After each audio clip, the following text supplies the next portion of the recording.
여러분 안녕하세요. 여러분이랑 이제 역사라는 과목을 공부하게 될 이성용 선생님이에요. 제가 이제 역사를 책임지게 됐는데요.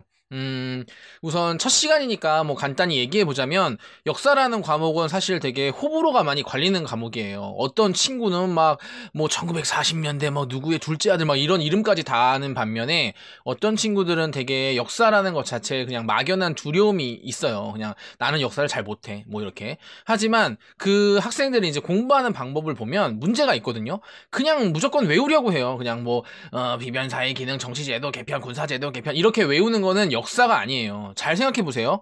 우리가 사는 거 있잖아요. 지금 우리가 살고 아침에 화장실 가고 세수하고 친구랑 싸웠던 거 그것도 다 역사예요. 결국 역사는 사람의 이야기란 말이에요. 그렇기 때문에 그 사람의 이야기에는 인과관계라는 게 있어요. 원인이 있으면 결과가 있겠죠.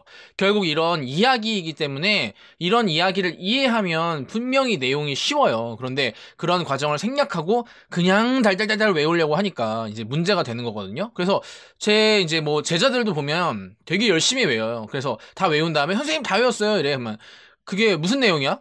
뭐에 대해서 외운 거야? 하면 그게 이렇게 되거든요. 그러니까 뭔지도 모르고 외우는 거죠, 사실. 이게 굉장히 큰 잘못인데 그래서 우선은 이런 이야기를 이해하고 그 다음에 외우는 과정으로 가는 게 가장 중요하다는 걸 말씀드리고 싶고요. 이제 저랑 저를 믿고 마음속에 꿈틀거리는 이 마음을 갖고 출발하면 돼요.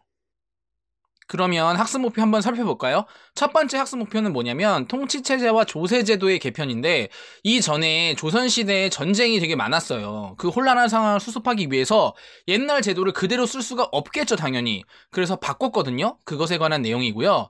2번은 붕당 정치의 전개고 3번은 영종조의 탕평책인데 이게 이어지는 내용이에요. 신하들끼리 당을 나눠서 싸우는 거예요. 그걸 해결하기 위한 게 영종조의 탕평책입니다. 다시 정리하면 이번 단원에서 배울 내용은 뭐냐? 전쟁 후에 혼란한 상황을 어떻게 수습했냐 이거고요. 그 다음에 신하들끼리 당을 나누어서 싸우는 거를 영종조가 어떻게 처리했냐 이겁니다. 이렇게 단원의 대략적인 내용을 알고 가면 거의 80%는 알고 간다고 보면 돼요. 80% 알았으니까 끈다고요? 아유, 왜 그래. 그러지 마. 자, 다음 학습 목표로 1로 갑시다. 네, 학습 목표 1, 통치체제와 조세제도의 개편인데요. 아까 선생님이 말했듯이 전쟁이 너무 많이 일어나서 나라가 황폐해졌잖아요. 그거를 이제 수습하기 위해서 각종 제도들을 개편해요. 처음은 정치고요. 두 번째는 군사고, 세 번째는 세금. 세금이 있어야 뭔가 나라를 수습할 수 있으니까. 그래서 첫 번째로 가면 이제 정치거든요, 정치. 여기 1번에 나오는 애가 바로 비변사인데 너무너무 중요해요. 얘 좀 뭐 어떻게 해주세요. 뭐 안아주거나 뽀뽀해주거나 뭐 어떻게 해주세요. 시험에 되게 잘 나오는 친구고 친구들도 이제 1번으로 나올 가능성이 높아요. 비변사. 이 비변사는 뭐냐면 임진왜란 전에는 국방이나 군사, 그러니까 군대와 관련된 일을 담당하는 임시기구였어요. 임시기구. 그런데 전쟁도 많아지고 여러 가지 외란과 호란을 거치면서 점점 이 기구가 어떻게 됐겠어요? 당연히 커졌겠죠. 임시기구였는데 큰 전쟁을 거치면서 여기에 많은 구성원들이 모이고 회의도 하고 이러다 보니까 이 기구가 점점 커지는 거야. 그래서 처음에는 국방만 담당하는 임시기구였는데 나중에는 최고 정치기구가 되고 심지어 이 비변사에 오는 사람들도 다 고위 관리가 되는 거죠. 그래서 이 비변사가 모든 업무를 다 총괄하게 됐어요. 모인 김에 그냥 다 하는 거예요. 그러면 원래 최고 기구였던 건 뭐냐면 영의정, 좌의정, 우의정 이런 애들이 모여있는 의정부였거든요. 근데 비변사가 최고가 되면서 의정부는 당연히 힘이 약해지고 그 다음에 의정부와 직속으로 돼 있는 왕도 당연히 힘이 약해졌겠죠. 이런 식으로 된 거예요. 그래서 뭐 친구들이 비변사라고 해서 막 변비사 뭐 이렇게 외우는데 왜 그렇게 외우는지는 좀 이상하고 그죠? 두 번째는 군사제도의 개편인데요. 군사는 크게 이제 두 가지로 나눌 수 있어요. 중앙을 지키는 중앙군이랑 중앙이라고 하면 이제 왕이 있는 곳을 말해요. 보통 수도 주변. 그 다음에 지방을 지키는 지방군으로 돼 있거든요. 그래서 중앙군은 이름이 오군영이에요. 오군영이니까 당연히 5가지의 군대가 있겠죠. 그 군대의 이름은 훈련도감, 어영청, 총용청, 수어청, 금이영인데 사실 여기서 이제 제일 중요한 거는 훈련도감이에요. 훈련도감. 왜 중요하냐면 이 훈련도감은 삼수병이라고 해가지고 포수, 사수, 살수로 이제 구성이 되어 있는데 거기서 이제 포수가 되게 중요해요. 포수가 뭐냐면 우리 그 야구할 때 그 포수가 아니라 뭔가를 쏜다는 거죠. 그렇죠. 총부대가 들어가 있어요. 총부대. 왜 이게 중요하냐면 우리가 임진왜란 때 일본한테 육지에서 밀린 이유가 총이 없어서거든요. 그래서 이 조총 부대를 넣고 그 다음에 이 부대가 중요하다고 생각해서 급여를 많이 주는 직업군인으로 만들어놨어요. 그래서 이 5군형 중에 훈련도감을 꼭 알아야 돼요. 중앙군은 뭐라고요? 5군형. 그래서 뭐 친구들이 막 똥군형 이렇게 외우는데 식사하시는 분 죄송합니다. 뭐 이렇게 외우는데 아까 말했듯이 또 제가 왜 이렇게 외우는지 모르겠다고 했죠. 아무튼 이렇게 외우고 있습니다. 네, 그 다음 지방군. 지방군은 이제 당연히 지역을 방어하겠죠. 지방을 방어하겠죠. 이름은 속오군이고요. 그 다음에 이제 여기서 특이한 점은 뭐냐면 이 속오군에는 양반부터 천민까지 모두 포함이 된다 이거예요. 왜냐면 사실 양반과 천민은 원래 기존에는 이제 군대에 포함되어 있지 않았는데 이 속오군에는 양반과 천민까지 포함이 되어 있다. 그 다음에 이 속오군의 특징 하나 더는 뭐냐면 예비군적 성격이라고 말할 수 있어요. 예비군이 뭐냐면 평소에는 자기 일을 하다가 그런 위급시, 전쟁 시에만 전투에 동원되는 군대를 말하거든요. 선생님도 예비군이에요. 여러분들한테 막, 야, 자, 여기 뭐, 도의, 뭐, 비변사 이렇게 가르치다가 갑자기 전쟁이 났다. 아마 총을 들고 딱 변신하고 나가는 겁니다. 어때요? 멋있죠? 아니라고요? 죄송합니다.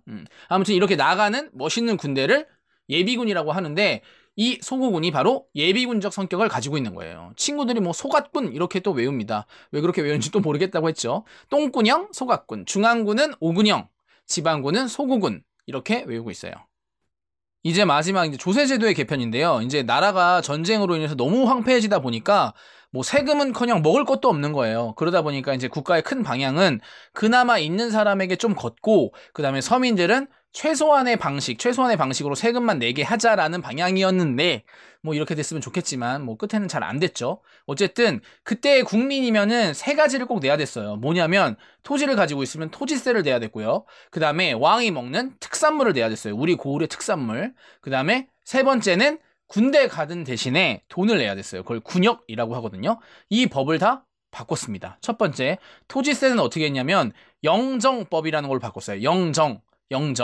영원히 정했다. 이렇게 외우면 되거든요. 무슨 말이냐면 옛날에는 그 전에는 풍년이면 많이 내고 세금을 흉년이면 세금을 적게 냈어요. 근데 풍년인지 흉년인지 이거 기준이 너무 애매하잖아요. 그래서 왕 생각에는 전쟁으로 인해서 너무 황폐화됐으니까 그냥 제일 낮은 단계 그게 뭐냐면 토지가 한결이 있으면 쌀을 4두만 내라. 이렇게 영원히 고정했다. 그래서 영정법입니다.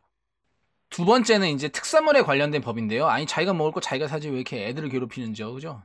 이 특산물에 관련된 법을 대동법이라는 걸 시행했어요. 근데 우리 특산물 생각해 보면 지금이야 뭐 로켓 배송도 되고 뭐 난리 나잖아요. 근데 그때는 특산물을 보내면 가는 동안 뭐 이렇게 상할 수도 있고 없어질 수도 있고 분실 위험도 있고 되게 어렵단 말이에요. 그래서 이걸 어떻게 했냐? 좀 재력이 있는 상인이나 양반들이 왕에게 이 특산물을 대신 내는 거예요. 대신 내고 그 다음에 이제 그것을 그대로 받는 게 아니라 당연히 백성들한테 더 많이 받겠죠. 나쁜 놈들. 이런 걸 방납이라고 해요. 이 방납의 폐단이 너무 심해지니까 이제 왕들이랑 신하들이 고민을 했겠죠.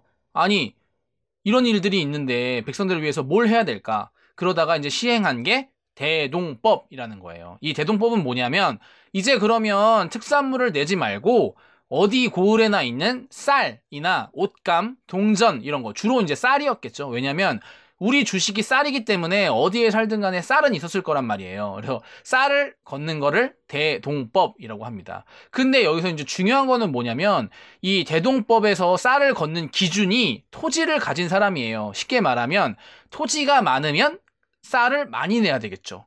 그러면 양반들은 토지가 많겠죠. 그래서 이 대동법을 반대해가지고 이 대동법이 실행되는데 무려 100년이나 걸렸어요. 아주 대단하죠. 그 노력을 딴 데 했으면 뭐라도 했겠어요. 아주 그냥 국민을 위해서 열심히 일하는 양반들 대단합니다. 마지막으로 이제 군대 가는 대신에 내는 군역에 관한 법인데요. 바로 균역법을 실시해요. 균역법. 농민이 군대를 안 가는 대신에 1년에 내야 되는 옷감, 군포가 2필이었는데 너무 힘들어하니까 한 필로 줄여준 거예요. 그럼 한 필로 줄여주기만 하면 되는데 또 나라 입장에서는 어때요? 2필 받던 걸 한 필 받으니까 모자란단 말이야. 그러면 이걸 어디서 채워야 되는데 어디서 채우지? 그렇죠. 좀 가진 사람, 토지가 있는 사람. 아까 토지의 단위가 결이잖아요. 그래서 토지가 가진 사람한테 걷는다 그래서 결작이라고 하고요. 또 부족한 부분을 어장에서 걷어서 어장세, 선박에서 걷어서 선박세, 그다음에 소금세 이런 걸 이용해서 2필 걷던 걸 한 필만 걷었기 때문에 부족한 부분을 결작, 어장세, 선박세, 소금세 이런 걸로 보충을 했다는 거예요. 네, 그래서 벌써 학습목표 1이 끝났는데 학습목표 1은 무슨 내용이었냐면 전쟁으로 인해서 나라가 황폐해져서 예전의 제도를 그대로 쓸 수 없다 이거였어요. 그래서 통치제도, 그죠? 정치제도 바꿨고 군사제도 바꿨고 세금제도를 바꿨다 이거죠. 그럼 빨리빨리 복습해 볼게요. 정치 뭐 바뀌었죠? 빨리. 예, 비변사죠. 비변사. 비변사는 국방 문제를 담당하던 임시기구였는데 이제 점점 전쟁이 많아지면서 최고기구가 됐다 이거죠. 그러면 원래 최고기구였던 건 뭐야? 그렇죠. 의정부 딩동댕. 그렇죠. 의정부의 그리고 상위 직속기관이 왕도 같이 약해졌다 이거예요. 모든 일은 이제 어디서 한다? 비변사 엄청 중요해요. 그 다음에 군사제도는 중앙군과 지방군이 있는데 중앙군은 똥군형, 그죠? 똥군형, 오군형 중에서도 중요한 거는 훈련도감이었다. 직업군인으로 돼 있고 삼수병으로 구성되어 있는데 삼수병 중에 조총부대가 있었기 때문에 되게 중요하게 생각했다 이거고요. 지방군은 사각군? 아니 소고군이죠. 소고군은 양반부터 천민까지 포함되어 있고 평상시에는 하하 놀다가 이제 전쟁 시에만 동원되는 그런 군대. 소고군이었고요. 그 다음에 이제 세금 제도는 세 가지로 돼 있어요. 토지세, 그 다음에 특산물에 관한 거, 그 다음에 군대 가는 대신에 내는 세금이 있었는데, 토지세는 영정법, 영원히 고정해라. 1결당 4도로, 너네 힘드니까 제일 낮은 단계로 고정해라. 이거고, 그 다음 대동법은 뭐였어요? 네, 특산물을 그런 양반들이나 큰 상인들 대신 내고 돈을 더 많이 받는 거야. 그걸 뭐라고 한다고? 방납. 그러니까 왕이 야 그럼 이제 특산물 내지 말고 쌀 내라 쌀 대신에 토지를 기준으로 내라 그랬더니 양반들이 토지 많이 가지고 있잖아요. 그래서 이 제도를 엄청나게 반대해서 100년이 걸렸다고. 국민을 너무나 사랑하는 양반들 대단한 사람들이죠. 그죠? 그 다음에 균역법이라는 게 있었어요. 군대 가는 대신에 원래 옷감을 2필 내던 걸 1필로 줄여줬는데 그게 균역법. 근데 균역법은 1필로 줄여줬으니까 부족할 거 아니에요. 그래서 결작 어장세, 선박세, 소금세 이런 걸로 보충을 했다. 우와 잘하죠. 제가 잘하는 게 아니죠. 여러분이 잘해야 되죠. 그죠? 네 이제 학습 목표 2로 넘어갈 건데요. 거기 있는 사람 거기 저기요. 네네네 졸리세요? 빨리 거울 하나 갖고 와보세요. 얼굴 봐보세요. 네 잠이 확 깨죠. 그죠? 자기 졸릴 때마다 거울 한번 보세요. 그러면 잠이 확 깹니다. 두 번째는 이제 붕당 정치의 전개인데요. 붕당이 뭔지 알아요? 뭐 붕어가 당 떨어진 거 이런 거 아니고요. 붕당은 뭐냐면 친구 무리, 우리도 비슷한 나랑 말이 통하는 친구들 무리가 있잖아요. 이런 걸 붕당이라고 그래요. 쉽게 말하면 정치적 성향이나 생각이 비슷한 사람들끼리 뭉쳐서 있는 거를 붕당이라고 하는데 예를 들면 지금의 더불어민주당, 뭐 정의당, 자유한국당 뭐 이런 거 있잖아요. 이런 걸 붕당이라고 생각해도 돼요. 그래서 이 붕당이 서로 견제하고 비판하면서 계속 이제 공존을 하게 되거든요. 그래서 지난 학기 때 배운 건데 이런 이제 붕당 간에 다툼이 있었다는 거를 지난 학기에 배웠는데 그래도 조금 이제 이해를 돕고자 간략하게만 빨리 얘기해 본다면 사림이라는 세력이 있었어요. 근데 그 사림이 동과 서로 나뉘고요. 동서가 있으면 뭐가 있겠어요? 동인이 다시 남과 북으로 나뉘어요. 그래서 정리하면 지금 남인, 북인, 서인이 있는 거잖아요. 근데 북인이 광해군이라는 왕과 중립 외교라는 걸 하게 돼요. 혹시 기억나나요? 그런 걸 나한테 기억이 날 리가 없는데 나한테 왜 물어보냐는 듣지도 않았는데 벌써 들리네요. 그 대답이. 아무튼 그런 중립외교를 하게 되는데 그 중립외교가 마음에 안 드는 서인이 인조라는 왕을 내세워서 인조 반정을 일으켜서 자기네가 집권하게 되거든요. 난 무슨 소리인지 모르겠다. 그러면 결국에는 동서남북으로 쪼개지다가 서인과 남인만 남았고 지금 서인이 짱이다! 이렇게 생각하면 돼요. 그럼 이 붕당 간의 비판과 견제가 무조건 안 좋은 것이냐? 안 좋은 게 아니에요. 서로 비판과 견제를 하면서 내가 잘못하고 있구나, 발전하고 있구나, 이걸 알 수 있거든요. 선생님도 뭐 학창시절에 친구들에게 많은 뭐 외모 비판을 받았었죠. 뭐 얼굴이 뭐 자유분방하게 생겼다, 뭐 얼굴에 질서가 없다, 심지어는 무슨 달팽이를 닮았다. 아니 달팽이는 어떻게 생겼나요? 뭐 이런 식으로 비판을 받았지만 그 비판을 제가 이겨내고 뭐 꿋꿋이 잘 살지 않습니까? 이런 식으로 비판을 발판으로 더 발전할 수도 있고 자기의 잘못한 점을 알 수도 있기 때문에 이 붕당 간의 견제와 비판이 나쁜 게 아니에요. 근데 여기서 중요한 건 뭐냐면 여기서 이제 교과서에서 말하고 싶은 거는 이 붕당 정치에 변질이 왔다는 거예요. 그럼 어떻게 변질이 됐냐면 서로 간의 존재를 인정하지 않고 그냥 죽이려고 들어요. 그래서 변질이 됐다고 하는 거거든요. 그 서로 죽이려고 했던 사건이 예송과 환국이에요. 그래서 당연히 이제 여기서 시험에 출제가 되겠죠. 근데 이제 예송과 환국 같은 경우에는 교과서마다 또는 이제 선생님마다 조금씩 이제 내용을 자세히 언급하는 경우도 있고 간단히 개념 설명만 하고 넘어가는 경우도 있어요. 그래서 우리도 이제 그 수준에 맞춰서 설명을 해드릴게요. 우선 예송부터 설명할게요. 그러면 예송이라는 건 뭐냐? 예절에 관한 논쟁인데요. 어떤 예절에 관한 논쟁이냐? 현종 때 효종과 효종의 왕비가 돌아가셨는데 누가 돌아가시면 우리가 상복을 입잖아요. 검은 옷. 그것을 얼만큼 입을 것이냐 가지고 서인과 남인이 다툰 사건이에요. 아니 그거 뭐 지가 알아서 입게 놔두지 뭐 이렇게 싸워 이럴 수 있지만 그 당시에는 이게 굉장히 중요한 사건이고 이 예송에서 이제 자기의 의견이 먹히면 자기네가 이제 집권할 수 있기 때문에 상대방을 죽일 수 있잖아요. 그래서 이 사람들에게는 굉장히 중요한 사건이었어요. 근데 여기서 예송에 대해서 알아보기 전에 서인과 남인의 약간 성향에 대해서 좀 알아야 되는데요.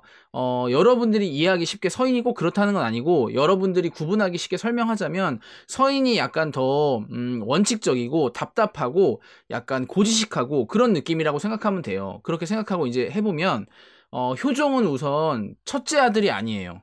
근데 그게 뭐가 중요한가요? 그 사람들에겐 되게 중요하거든요. 효종은 둘째 아들로서 왕이 된 사람인데 지금 죽은 거예요. 그랬을 때 뭐라고 했냐면 서인은 저 사람은 첫째 아들이 아닌데 왕이 된 사람이니까 상복을 원래 3년 입어야 되는데 1년만 입어라 이렇게 말한 거고 남인은 에이 그래도 왕이니까 3년간 상복을 입어야 된다 이렇게 말한 거예요. 별로 의미가 없죠, 그지? 여러분들한테는. 하지만 이 사람들한테는 되게 중요하다. 다시 말하면 효종은 둘째 아들이야. 서인은 아이 저 사람 둘째 아들이니까 1년만 입어 이렇게 말한 거고 남인은 아이 그래도 둘째 아들인데 왕이잖아요. 그래도 그러니까 3년 입읍시다 이렇게 했다는 거고요. 2차 예송 때는 효종의 왕비가 죽었는데 그 왕비 역시 둘째 아들의 왕비였기 때문에 9개월만 입자 이렇게 짧게 입자라고 말하는 사람이 서인이고 1년 입자라고 말하는 사람이 남인입니다. 선생님 저는 무슨 소리인지 진짜 모르겠어요 라고 하는 사람은 예송은 간단히 말하면 상복 입는 기간 가지고 싸운 거다. 검은 옷 입는 옷 기간 가지고 싸운 거다. 근데 효종이라는 왕은 둘째 아들이다. 그래서 서인은 둘째 아들이니까 상복을 짧게 입어야 된다. 이렇게 말한 거고 남인은 그래도 왕이니까 길게 입자. 이렇게 말한 사건을 예송이라고 한다는 겁니다. 그래서 1차 때는 서인이 이겼고요. 2차 때는 남인이 이겼어요. 이 예송 이후에 환국이라는 사건이 발생하는데요. 환국이라는 거는 이 정권이 급격하게 교체되는 현상을 말하는데 왜 정권이 교체되냐면 정권을 잡으면 상대방을 완전히 가혹하게 탄압하고 괴롭히고 이러기 때문에 계속 정권이 서로 바뀌었다 엎치락 뒤치락 엎치락 뒤치락 하는 거예요. 이 서인과 남인이 계속 엎치락 뒤치락 하다가 결국은 서인만 남게 되고요. 서인이 이제 남인을 너무나 가혹하게 탄압해서 서인만 남게 되고 서인이 다시 또 노론과 소론으로 나뉘어요. 그 중에 노론이 완전히 권력을 독점하게 되는 거죠. 그럼 이게 뭐가 문제냐면 결국 당이 여러 개였는데 서인 중에 그 중에서도 노론이 완전히 권력을 독점하게 됐잖아요. 그럼 사실상 독재나 다름이 없거든요. 그래서 하나의 당이 권력을 독점하게 되고 그 다음에 인재를 고르게 등용할 수가 없는 거죠. 거기에서밖에 쓸 수가 없는 거예요. 그래서 왕들이 고민하다가 이제 탕평책이라는 거를 실시하게 되는 겁니다. 머리가 너무 아프다고요? 진짜 키포인트만 알려줄게요. 그러면 나랑 비슷한 애들끼리 모여있는 게 뭐예요? 붕당이죠. 붕당. 그때는 어떤 당과 어떤 당이 있었다? 서인과 남인. 근데 서인이 짱이었어. 근데 이때까지는 괜찮아. 근데 뭐랑 뭐를 거치면서 이상해졌다 이거예요. 예송과 환국. 예송은 뭐냐면 상복 입는 거 가지고 싸운 거. 서인은 효종이 둘째 아들이니까 짧게 입어라.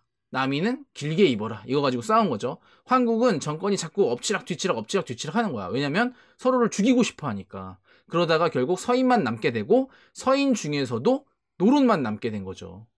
그래서 왕이 얘는 어떡하냐 얘는 어떻게 해 이러다가 탕평책을 하게 됐다 이겁니다. 교과서에서 말하고 싶은 거는 예송과 환국이기 때문에 시험에서도 예송과 환국이 당연히 잘 나오겠죠. 왜냐하면 그 전에는 붕당이 정상적인 관계였는데 예송과 환국을 거치면서 변질됐잖아요. 그래서 왕이 탕평책을 하게 되잖아요. 그러니까 교과서나 선생님이 물어보고 싶은 거는 예송과 환국에 관한 거를 물어볼 거란 얘기죠. 그래서 우리는 자연스럽게 세 번째 학습 목표인 탕평정치로 고고고! 네, 드디어 이제 마지막 학습 목표 왔어요, 여러분. 힘들죠? 뭐 주변에 있는 밝은 거 한번 보면서 저게 나의 미래다. 저 밝은 빛이 나의 미래다. 이런 생각하면서 가봅시다. 우선 여기서 이제 좀 공부해야 될 것은 뭐냐면요. 영조도 정조도 둘 다 탕평책을 실시했거든요. 근데 그 영조와 정조의 탕평책 각각의 내용을 구분할 줄 알아야 돼요. 이게 영조가 한 건지 정조가 한 건지 이렇게 섞어서 내거든요. 그렇기 때문에 각자의 탕평책에 대해 잘 알아야 돼요.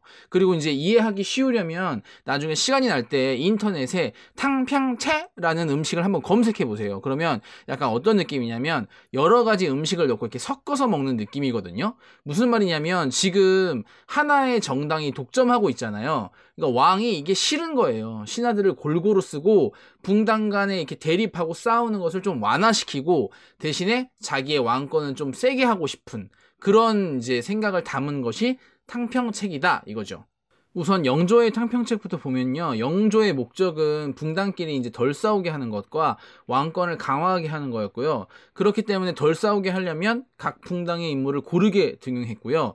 자기가 그렇게 신하들을 골고루 쓰겠다는 자신의 굳은 의지를 탕평비라는 곳에 이제 그 의지를 나타냈고요. 그 다음에 우리 아까 전에 군대 가는 대신에 내는 2필 내던 거 있잖아요. 세금 그거 1필로 줄여주는 거. 그렇죠. 균역법. 그 균역법을 영조가 한 겁니다. 그리고 뭐 지나친 형벌이나 그 다음에 속대전이라고 해서 이제 법전도 편찬했고요. 그 다음에 신문고 우리 억울한 일 있을 때 막 북치는 거 있잖아요. 그것도 부활시켰어요. 그거 아무 때나 막 치면 안 돼요. 뭐 막 친 다음에 뭐 시간 있어요. 뭐 이렇게 하면 잡혀갑니다. 그렇죠? 중요한 일이 있을 때 치는 거.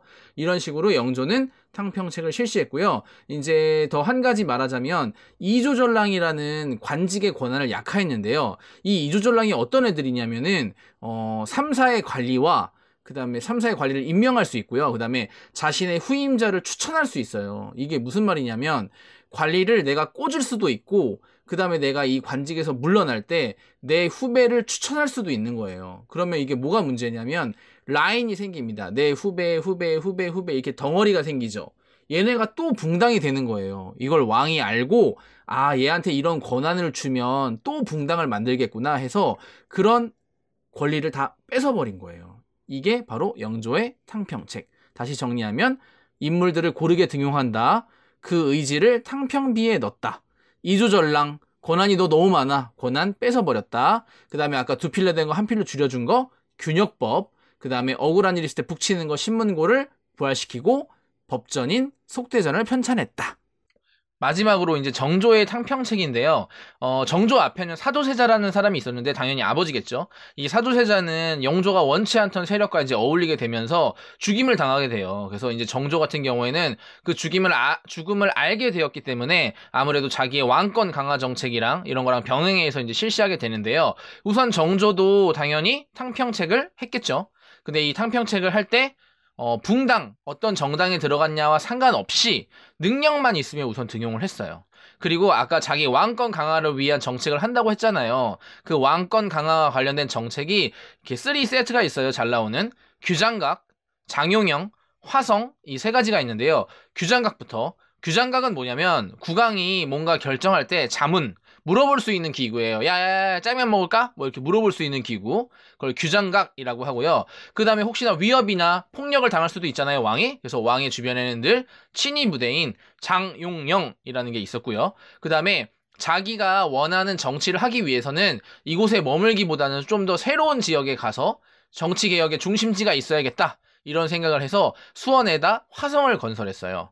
그리고 이런 개혁을 하려면 나를 좀 서포트해줄 나의 세력이 있어야 되잖아요. 그래서 좀 젊은 애들 중에 유능하고 능력이 있는 애들, 이런 애들을 육성했어요. 그걸 초계문신이라고 합니다.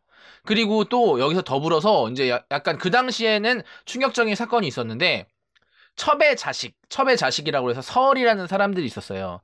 이 사람들은 이제 양반 계층 사이에서는 약간 멸시받고 이제 무시당하던 계층이라고 볼 수 있는데 이 사람들을 규장각에다 데려다 쓴 거예요. 대단한 거죠. 그 당시 만약에 뭐 9시 뉴스가 있었으면 빰빰빰빰빰 이러면 정조, 충격, 서얼을 규장각에 등용, 충격적이 아닐 수 없습니다. 뭐 이런 식으로 나왔겠죠. 그만큼 충격적인 사건이었지만 아까 정조가 말했듯이 정조는 능력만 있으면 된다 이거죠. 그리고 이제 여기 더불어서 대전통편, 탁지지, 동문휘고라는 서적을 편찬했고요. 자유로운 상업 활동을 위해서 어떤 권한을 하나 폐지했는데요. 그게 바로 금난전권입니다. 금난전권은 뭐냐면 말 그대로 난전을 금지하는 권리예요. 근데 난전이 뭐냐면 나라에서 허가받지 못한 상인, 쉽게 말하면 이제 불법 점포죠. 그래서 이제 세금을 제대로 내고 있는 상인들이 그 불법 점포를 왕에게 잃는 거예요. 그랬더니 그 난전을 금지할 수 있는 권리를 준 거죠. 그래서 이제 그 권리를 받아서 불법 점포들을 다 정리해버렸어요. 그랬더니 우리 동네에 가게가 몇 개 안 남은 거야.